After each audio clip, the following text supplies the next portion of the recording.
This is mad fun. Caduce, let's go. Come on, man. You want an nacho? Go? You good?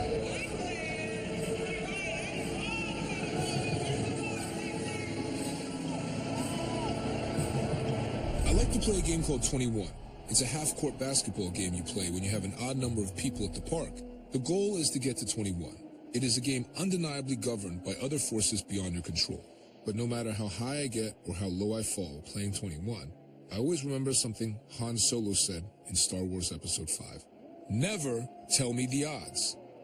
It's something I think about a lot these days, because I feel like we all got tipped back to zero on November 8th. But bit by bit, point by point, we have to keep playing.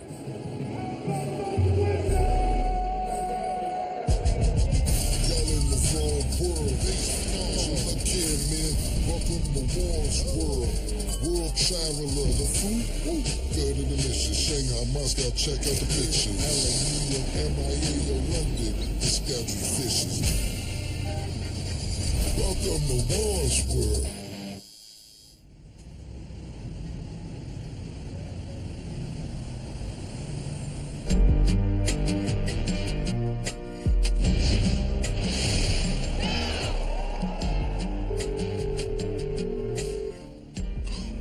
What's up, Dad? So you guys may be wondering why me and my dad are on FaceTime talking to you right now. This little house here is where this man did this work with my mom. Yo, where's Mom? She was a big part of this. Mom is by the door. Hey, Jessica, your son wants you. Hey, Mom, this is the house that you guys made me in, right?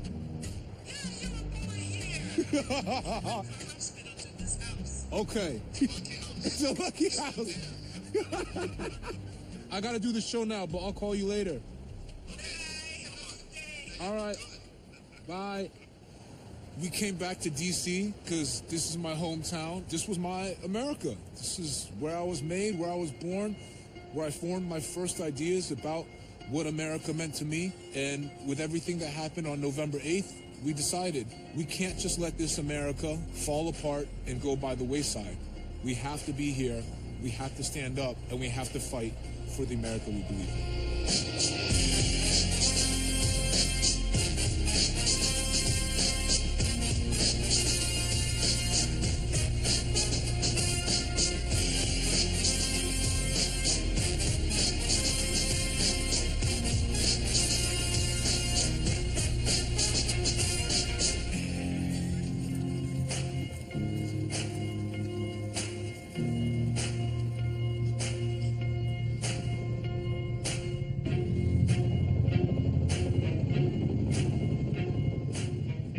I'm at the intersection of my life right now on Florida Ave in D.C. proper, and we go into the first and oldest soul food restaurant in the world famous Florida Ave Grill. We're protesting the inauguration by doing what I do best, eating.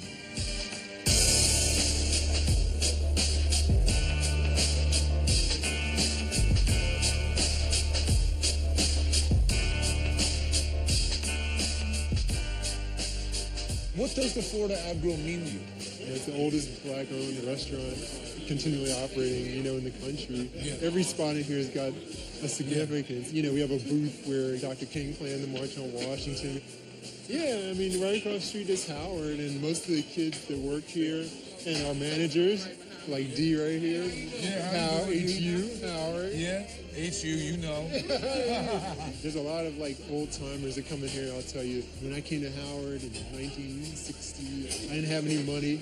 And the old ladies at the Florida Avenue Grill, they would have me come in the back and they would just feed me anyway, And so that's kind of like the legacy of this place, Yeah, you here to hold it down. That's the way we look at it. What up? How's it going? Hey, I'm Andrew. Nice to meet you. Yeah, nice Definitely. You been here before? No, I haven't. So you are John Lewis's aide. Yeah. And you started off and you wrote March with him. I saw the sign that said white waiting, colored waiting. I saw the signs that said white men, colored men, white women, colored women. Yeah, it started in 2008. I was working as his press secretary down in Atlanta on the re-election campaign. And, you know, folks were talking about what they were going to do after the campaign was over. And I'm like, nah, I'm going to a comic book convention. Yeah. Everybody laughed at me except for John Lewis. And then John Lewis was like, you know, don't laugh. There was a comic book during the movement. It was very influential. And that was the first time I heard about a comic called Martin Luther King and the Montgomery Story. Yeah. I was just amazed. I mean, this is a beautiful 16-page, cover-to-cover comic book. And it was just a beautiful introduction to nonviolence, Rosa Parks, Martin Luther King, Gandhi. And so I'm reading this, like, just late at night after he's told me about it. I'm like, there should really be a John Lewis comic book. You know, it was that when they gave us this feeling that the spirit of history was behind us. You ever watch Battlestar Galactica? Yeah. So all of this has happened before, and all of this will happen again. Yes. Like, that's really what it felt like. Each generation must write its own book. Yeah, and it's a visual narrative. It's a visual literacy, so you have to use comic books. And what's going on with the inauguration literally today is that this is our generation's challenge. And this is our time to step up and find out what we're made of. And it doesn't mean you have to run for office. It doesn't mean you have to march. You can protest by writing a comic book. Whatever it is you already have a passion for, that is the way you're going to affect and change the world. I hope March and other projects like it have expanded that so that you understand, like, it's a cultural battle. It is Bob Dylan coming to the March on Washington. It is Harry Belafonte helping organize the SNCC workers and taking care of them in 64 and 65. It's the food at the Florida Ave Grill. Absolutely. You know, like, it's really important for people to realize that all of our tools are good enough.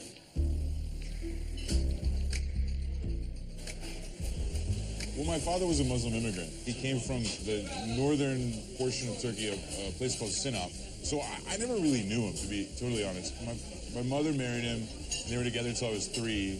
My father left, and the last time I actually even had any interaction with him, I was 10. As much as I didn't know my father, that absence drove me into comics. It drove me into this place of refuge. A lot of comic book heroes don't have fathers. Right, and that's, I mean, for kids, you know, they need a hero that's looking for justice for no other reason than the fact that it's the right thing. We all need them, and America needs one, and crazy enough, Donald Trump is being sworn in right now, 11:45. Donald Trump is being sworn in right now. The office of President of the United States.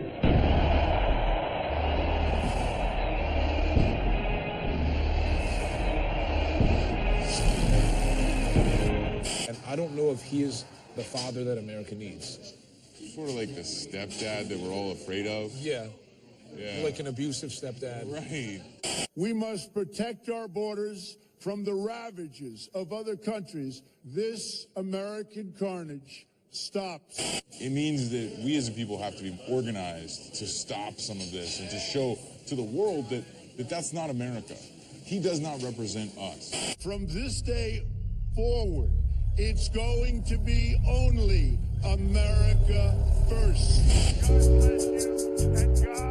It's 11:57. Trump is sworn in, and we are going to be here in protest, eating foods. Protest catfish. Yeah. It's comfort food. Yes.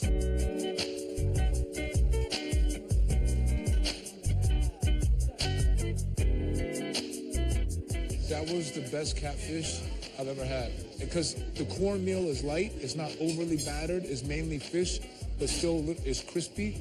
And the celery really jumps off. You can taste it. Yeah, I like the celery. People gave their lives for us to have the right to vote. For every person, no matter what your skin color is, no matter where you're from. And the only way we can properly repay them for that sacrifice is to exercise our right to vote each and every time we have the opportunity. We didn't show up in 2010. And that's what halted so much of our great progress. So are we going to allow that same thing to happen again? Or are we going to be a force now for resistance to protect the advancement that we secured?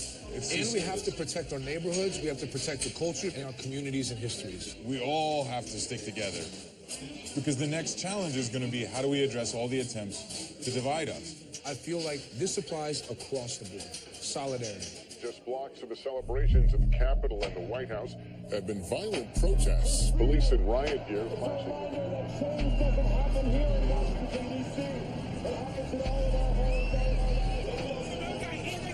Why are you backing up? I'm not aggressive. These are our streets. We tell them when to go and not to go.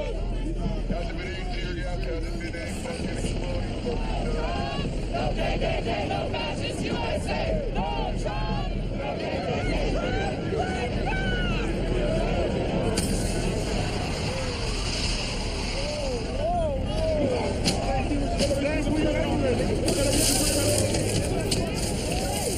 This is what they want to see. So when they go back and see you act like f***ing animals, that's what they're going to say you are. You're giving in to Trump. You're letting Trump win. When you do this shit, that's why they say, look at what you do. He legitimizes it. You're acting like dickheads. You act like animals. How the f*** is that? You think that shit's going to make anything better?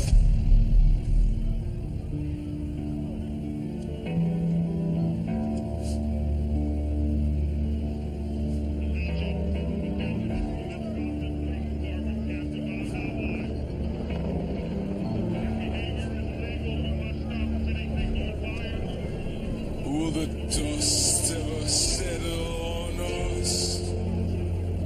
The flames hiding in the snow. Will there ever be enough?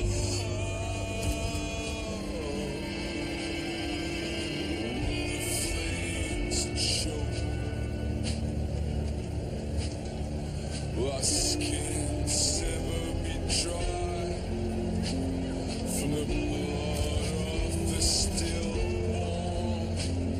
Will the rain wash over eyes and drip from our bones?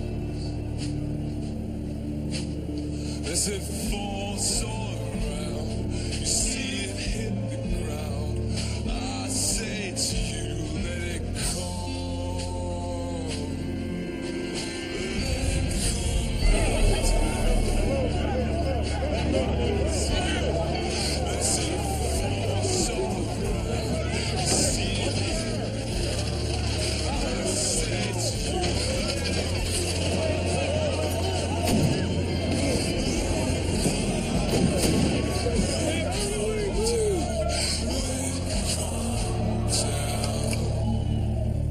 It's women in this country that are leading the march, that are leading the movement for solidarity, and they're picking us all up.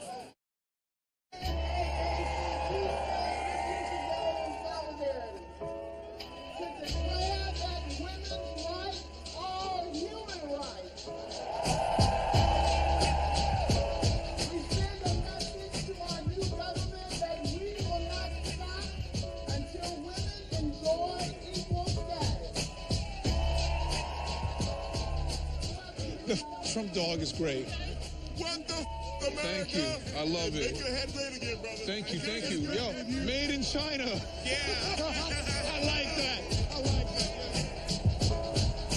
There is a man that has been elected president who's cutting everybody down. But it's women in this country that are leading the march, that are leading the movement for solidarity, and they're picking us all up. And I think it's time to follow their lead.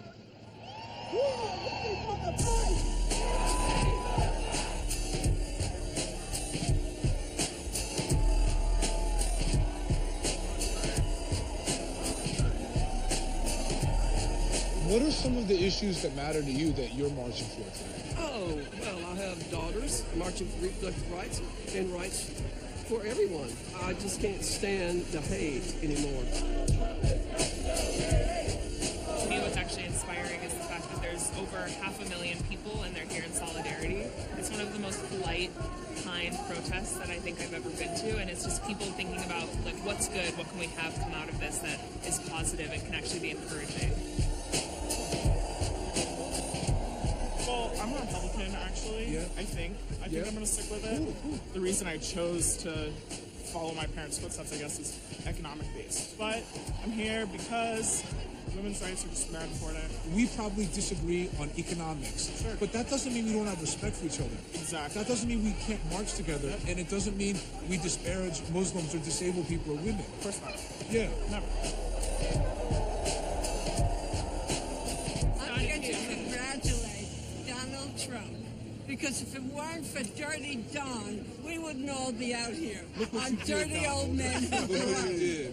How do you like that? Right. Justice! Now!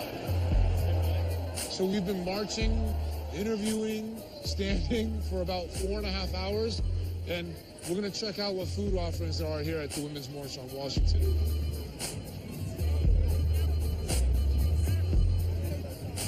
I think I'm going South Philly steaks.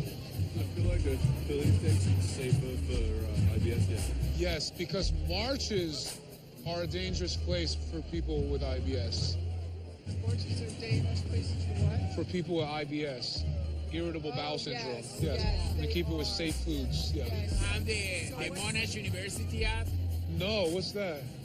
It tells you exactly what you can eat and what you can't. So this is for people with my situation. With IBS. IBS. You have, IBS gang. Yes, she knows the handshake. What are you going to order? I'm going to order a Philly cheesesteak. I'm not supposed to eat bread, but yeah, we got to live. It's Women's March. Let's do it. Yeah.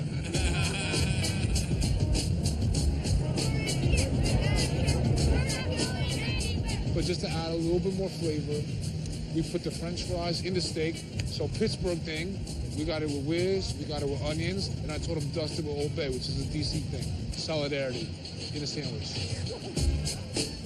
Congratulations. Let's see what happened. I have high standard for steak. Yeah. I'm from Argentina. Oh, okay. IBS gang, stick together.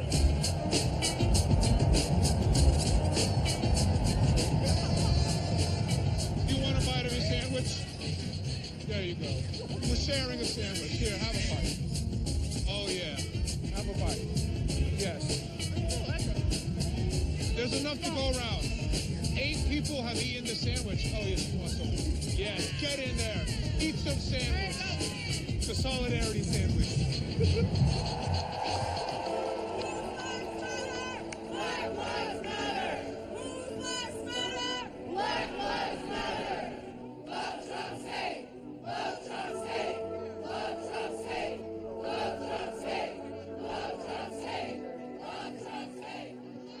Why is it that you guys feel this way? These are concepts in the Bible. Okay. What about my feelings and the truth? What does the Bible say about Black Lives Matter? The Bible says all lives matter. I don't think they're saying that all lives don't matter, but it's that black people have been oppressed in America for so long that it is. They're not the only people who've been oppressed. They're not, but it is a priority that they've been downtrodden. Were enslaved by the British for 400 years. The Bible says the sins of the Father and the sins of the Son. But the Bible also says, do unto others as you would like done unto yourself. Sure. When I was a sinner like you people, I would have wanted people to preach to us. But black people have been in oppressed America for so long. Well, and stop playing the victim card, pull up the boots, and start working hard and doing your part. Make America great again. I think that everybody here is trying to do that. Go Trump, go gay, go homo USA. Go Trump, go Trump, go Trump, go gay.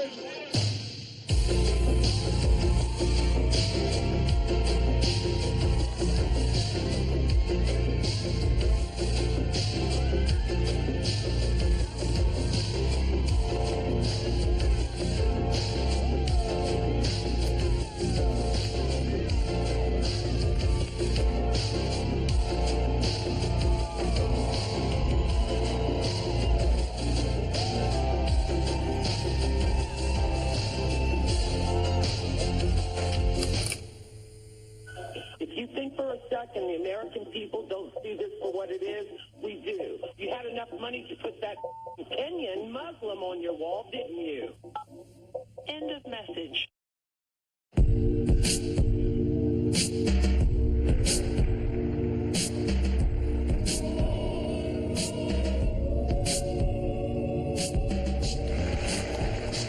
This speech I wrote today is called No Coupons.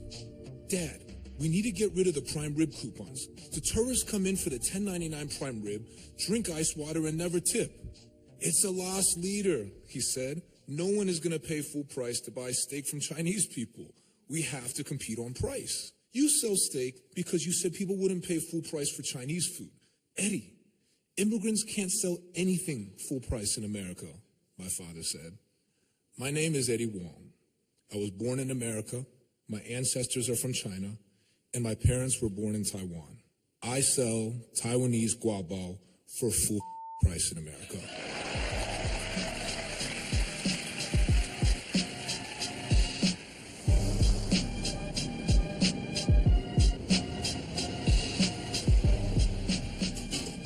A week and a half after the article went out, there was this individual very, very adamant. Wouldn't stop calling for probably 2.5 hours.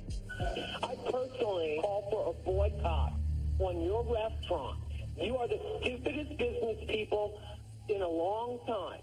I hope somebody throws black paint all over your mural and ruins it. If you think for a second the American people don't see this for what it is, we do. We are not stupid. You had enough money to put that Kenyan Muslim on your wall, didn't you? You have a good day, you racist, bigoted Democrat. End of message.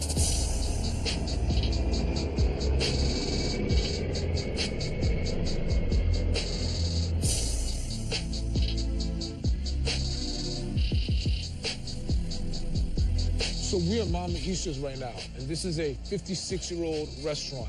And since its opening, they had this mural, and ever since then, all 10 presidents, they've put on this mural. And so there's been a little bit of a question if Trump is going to make the wall. Yeah, he's going up there. He's going up there. Yeah, we left space for 2 more presidents. Okay. Regardless of who it was, because what the mural means to us. Yeah. You know, Mama came here on her own. She worked odd ends, you know, as cooks here and there, and finally opened up the restaurant, saved enough money, opened it all on her own. And in a way, the presidents serve the country, and Mama Isha serves the neighborhood. Mm-hmm. And we're welcoming them to D.C.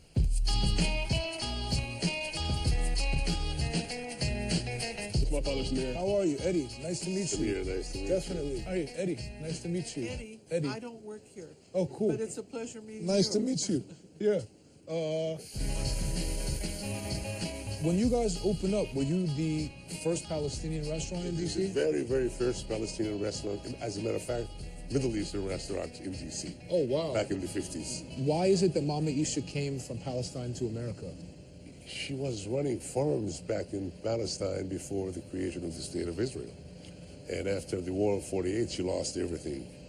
And she went and started working at the Syrian embassy as a cook.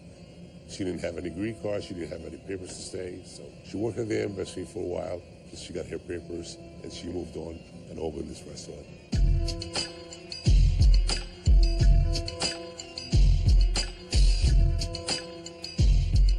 Oh, we got food, good.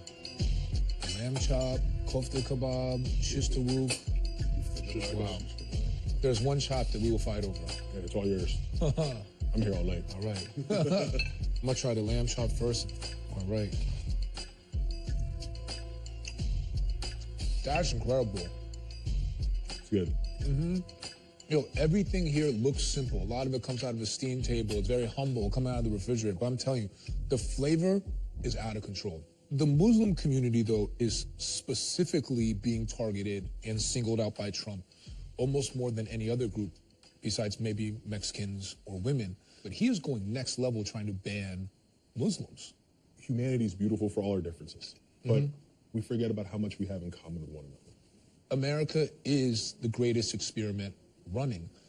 We all are here. We all have this excellent opportunity. Now, what are we going to do with it? And I think that when you look at Mama Isha, you see what she did with it. And we're still here, 56 years later. Yeah. And again, I think that starts with including people. Yes. We're in a binary mindset. That's not good for growth. You never know what someone could bring to your neighborhood or your country if you don't give them a chance. Absolutely. We've almost forgotten where we've come from.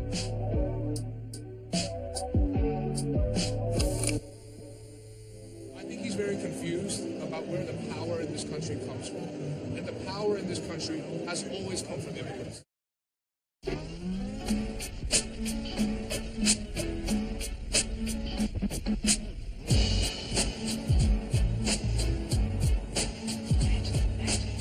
So we are at Little Red Fox, which is next to Comet Pizza, ground zero for fake news.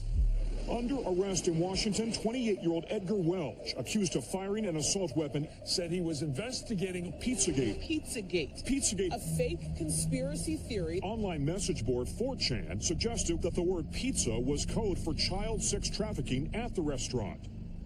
And we're meeting Eric Sanchez. You actually have tried to bring a lot of awareness to Comet Pizza and fake news with your work, right? That's right. This entire strip of businesses has unfortunately felt the brunt, whether it's been harassing phone calls, other things of that nature. So we decided to do a weekend of action, and we just packed these joints up right before Christmas time, of people coming out, buying pizza, going to the bookshop, just trying to frequent these local businesses. This isn't harmless. It isn't a victimless crime. And these people that are profiting off of fake news sites, it's really hurting real people on the ground just trying to support their communities.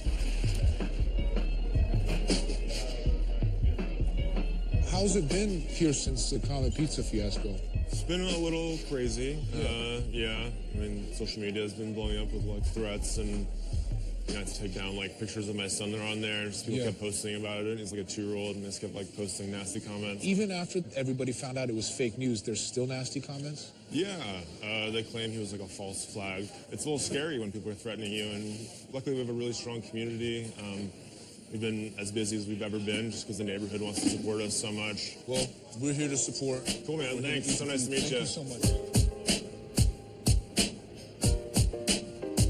Spending money at local businesses to support the right values, to stand up for the right thing, you're voting as well. Every time you spend money, you're voting. What do you think we need to be doing as Americans?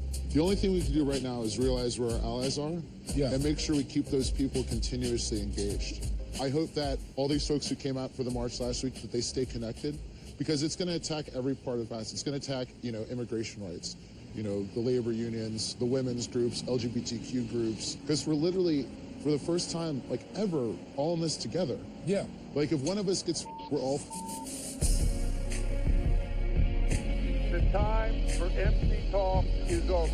Now arrives the hour of action.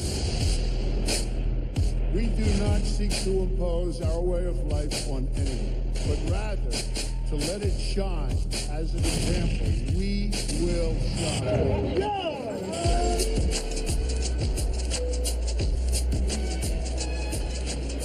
Now, how do you believe the worldview is of America with all of the divisiveness that we have going on over the election?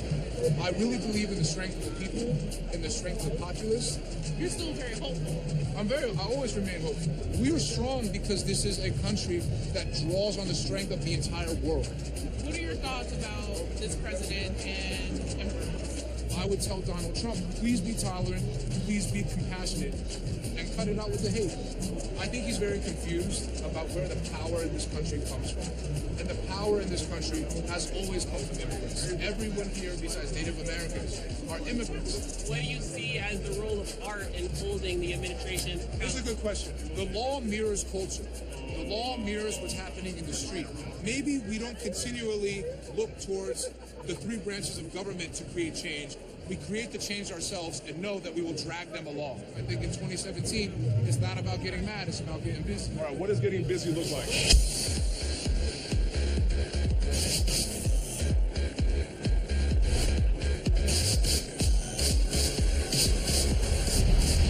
You are an attractive guy, no matter what the guy says. You an attractive man, all right? You shut this down.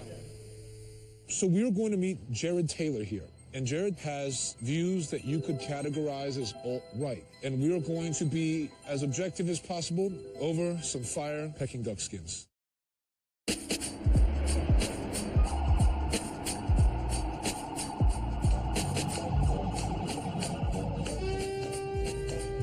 So we're here in my favorite restaurant in all of the DMV. This is the greatest Peking duck you can get outside of China. It is a rite of passage for anyone who has lived in this area, especially people on Capitol Hill, have come here, done meetings, broken bread. So we're going to meet Jared Taylor here. And Jared has views that you could categorize as alt-right. And we are going to be as objective as possible over some fire Peking duck skins. Hey, how's it going? Does this qualify as moderate attire? Yeah, all right. Thank you. Welcome. All right. Come on in. Peking Gourmet, their innovation is that they use 2 ovens and they render it first here, keep the moisture, and then they bring up the heat. Yes, absolutely. It is absolutely what makes them very special. Yeah. I've been coming here since I was like 1 year old. I mean, I never knew how you guys did it until I got to see it today. It's pretty cool. How's it going? Very well. Eddie, How are you? Nice to meet you. Thank you for meeting us, Mr. Taylor. Oh, it's my pleasure. Yeah. Have you been here before? Yes, I've been here before. So, tell us about yourself. What kind of business do you do? I run a nonprofit organization. It's called New Century Foundation. Hello, I'm Jared Taylor with American Renaissance, and I'd like to talk about the reality of race. And then what is the kind of work that American Renaissance does? Well, I describe it as race realism and white advocacy. And race realism is the recognition that race is a genuine biological phenomenon. It's not some sort of sociological optical illusion, as some people would suggest that it is. And white advocacy is standing up for the legitimate interests of whites as a group. Okay. I will just tell you, I don't agree with the points, but that is why we're here. That is our business today. Yes. But what is it that you want to do sociologically with this information? I believe that there is average temperament, average capacity to defer gratification, an average in terms of how likely one is to commit a crime. There are, and they differ. Do you think from that there is population to a population. racial probability that you will commit a crime dependent on your race? The likelihood to commit crime is clearly has a genetic component to it. And you can find this if you look at adoption studies. The children of criminals, even if they're adopted and reared by law-abiding middle-class families, are more likely subsequently to be criminals than the children who are given up for adoption. If there is a group that is, say, 5 times more likely to commit crime, do you think that is information that should just be completely ignored? What would you do with the information? I think that could very well affect immigration policies, for example. If there's a group that is known to be 10 times more likely to commit violent crime, why would we want to increase that population? When you're factoring in violent crime, are you factoring in violent crime from the Crusades, from the Inquisition, from mercantilism and colonization? Because if so, then you probably shouldn't let white people into the country. I'm talking about violent crime today. Come on. I think you have to look at the whole scope of it. Why? I always see people on the conservative side do this, is you're framing the timeline. And that's why probability and statistics, I don't give as much weight as you do, because you can make them say whatever you want. Oh, come on. You understand math better than that. I do understand. I know what I can do with numbers. Numbers reflect reality. They reflect your reality. In terms of historical trends of violence, Europeans have probably, on a per capita basis, killed more than anybody else, but because they were technologically more advanced. Where does gunpowder come from? It comes from China. It's just that Western civilization took things from people. And I think when you get to older civilizations, they become more benevolent. They don't hang on to things like genetics as much. They understand how experience changes you. Base them on facts instead. That's essential. But what I find interesting is you're so into facts and you're so into science, but then you supported Donald Trump, right? Well, that's a whole different question. That's a whole different subject. Let's get back to... But I want to know how it is you voted for Donald Trump when you're so into facts, because his entire campaign is not based in facts. It was all based in propaganda and emotion. I voted for Donald Trump for one reason only. His policies, if implemented, would slow the dispossession of whites in the United States. If he were to deport all illegal immigrants, if he were to think very hard about letting in any Muslims, all of this would slow the rate at which whites are becoming a minority. Why are you so worried about the white dispossession of America? Because I want my people to survive. Is that so strange? We don't control China. We don't control any place where whites are not a majority. And if we become a minority, we will not control our own destiny anymore. I grew up in this country as a minority, as the children of immigrants. I was their first child born in America. And while I didn't have much possession or didn't much control, I really enjoyed myself.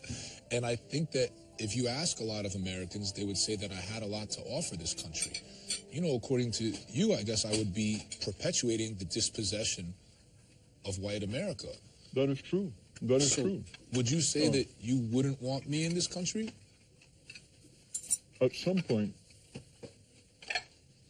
When my ancestors built this nation, they did not build it with the intention of giving it away to Mexicans or Chinese or Haitians or to anyone else. Do you consider it, you keep saying your ancestors built this country, you consider that a fact? Who else built it? Black people, Native Americans, Chinese people who came and built the railroads. Do you think none of that could have been Italian achieved? people. But they're Europeans, aren't they? But you believe in evolution, right?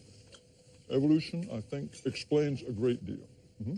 So, according to evolutionary theory, we're all out of Africa. So, at some point, your ancestors were sub-Saharan Africans. So what? At some point, our ancestors were unicellular animals. So I'm saying at any point in time, we could say you were an African. So you're what? choosing to pick this point in time and say you're a descendant of white Europeans. Why do you think I'm choosing this point of time? Because it's in favor of your politics at It's this because point. I'm alive now. Well, my issue with you is that I don't think you have enough compassion and vision, not because I don't like what things are now, it's that I have hope and belief in what they could be. Look. I'm gonna be 1,000 with you, and I'm gonna be honest. Yeah. It's kind of getting to the point where the chances is slim to none. I'm gonna pull myself out of bootstraps when I don't even have boots.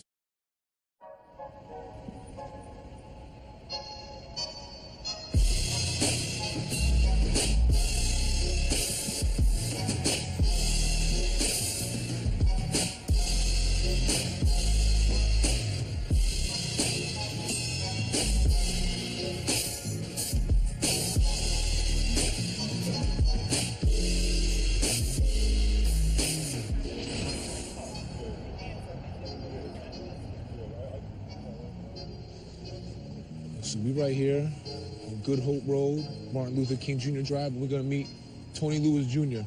You want to know about Tony Lewis Jr., you want to know about his father, you look it up on Google, you'll see, but we are not going to sensationalize or tell you the story that's been told thousands of times. We want to talk about the positivity and the way people are changing how they get money out here. What up, man? What's up, bro? What's good? Through, man. How you? Definitely. You know we had to come to the neighborhood out here. No question, man. Yeah. You know, obviously, it's the DC used to be Chocolate City. Yeah. You know, Still is. It still is in the bigger scheme of things, but we're about 49% African American now. Yeah. But this community is still 95% African American. Yeah. You know what I mean? Also, it's been, unfortunately, the most economically depressed. It's very evident, right? And you start to question, like, how can that be? Whereas 50 cranes up in the city right now. Yeah. Our income gap is the largest of any American city. Yeah. You know, things like that where you just like, okay, what can we do again to connect the dots? A lot of people out here talk about fiscal responsibility. You have to just like trust the market and capitalism. But the thing is, you can't have a fair market and you can't have capitalism if people don't have the same starting line. You know, like Dr. King said, right? How you gonna? I'm gonna pull myself out of bootstraps when I don't even have boots.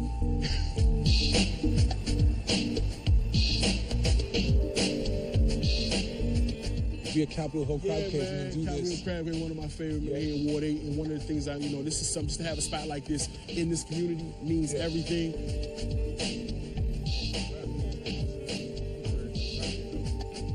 What up, man? What's good? How you doing? How you doing? Nice to meet you. Thank you for having us. Definitely. Thank you for coming. How long you been here? About a year and a half. Respect. Congratulations. What gave you the motivation, the idea to come here and do this? Well, actually, just being from the neighborhood and noticing like just the lack of food, you know what I mean, and just being a food desert. And you got over 250,000 people on this side of town, so that's they need to eat. Who you telling? And it's good that it's somebody from the neighborhood that owns this. Yeah, working my way up. Yeah, and then you do your thing, and then the kids that work for you, they're gonna open their own spots too. And that's the whole point of it. Horatio, you make this mumbo sauce yourself? Yes, sir. Making myself from scratch. Okay. And he got the Boo Clico out here. Yeah, because we celebrate, man. We all, these are my sandbox right there. Like literally, me and this guy in kindergarten, my first friend, lived across the street. Raise your hand. First friend, right there. Second friend. All of them. All of them. There's levels to it, man.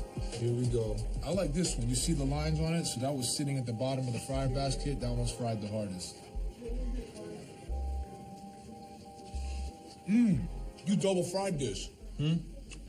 No. It's crazy thin and crispy. Yeah, baby. What temperature then? Fried the shit, man. You know, about 350. Really? Yeah. Yo, try this is crazy good. So usually when you fry a wing, 350, it'll be hard, it'll be crispy, but the ligaments will be a little bit tough. This is tender. I feel like Chef is hiding a few things right now because the temperature, 350 would not have done this. We're on the south side. You know what I'm saying? You try to play me. And people, you know, every once in a while, you know, everything is just a carry-out. Oh, baby. It's not just a carry-out, baby. No. We drinking Vuva over here, baby.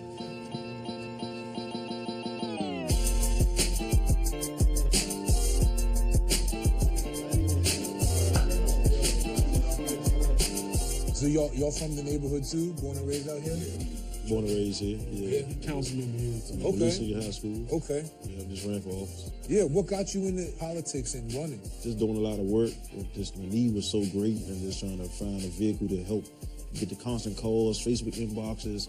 And I figured instead of keep going to the government ask for this, let's get in the seat. You know, I come under the leadership of Marion Barry, man, D.C. legend. Yeah, a lot of people outside of D.C., they only seen the scandals with Marion Barry and the hearsay. What does Marion Barry mean to y'all who grew up in He D.C.? created the largest black middle class in the United States, man. You know, in PG County, but opened up a lot of doors for people who normally wouldn't have those opportunities. A lot of young brothers like we was on the street, and he let us do us. What is it that helped you take pride in being a good citizen, giving back? You know, honestly, it was my father. Even from prison, my dad always encouraged me never to come to prison.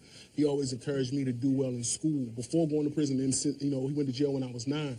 Been in jail 28 years now, but you know what I mean? It's about family. It's about raising your children. It's about being a pillar in your community. It's a lot tougher to be compassionate. Yeah, you know? Absolutely. And That's it's a lot tougher game. to stop violence from happening than to commit an act of violence. You know what I mean? So, and we you know, I think we have to continue to help young men see that and know their value really is here.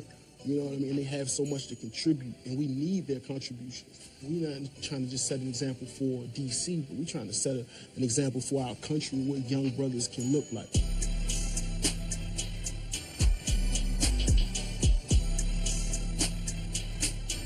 I'm not a naive man, and I'm very aware that there's always hate around us. But 2016 was a year where I felt some people started to justify hate. And there were a lot of people that rose up yelling and screaming and discriminating against other people, telling them that this is my country, this is not your country.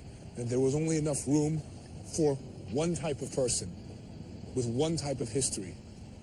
But if 2016 is going to be anything in my memory, it is going to be a reminder of what happens when we don't all do our civic duties, when we don't all carry the pains and struggles and injustices that touch anyone else in this country.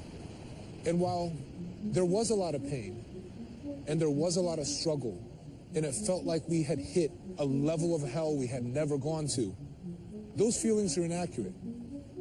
Humanity has been under attack for as long as humanity has existed. And it is our duty as human beings to stand up every day to say something, because by fighting and by standing up for something, this too shall pass.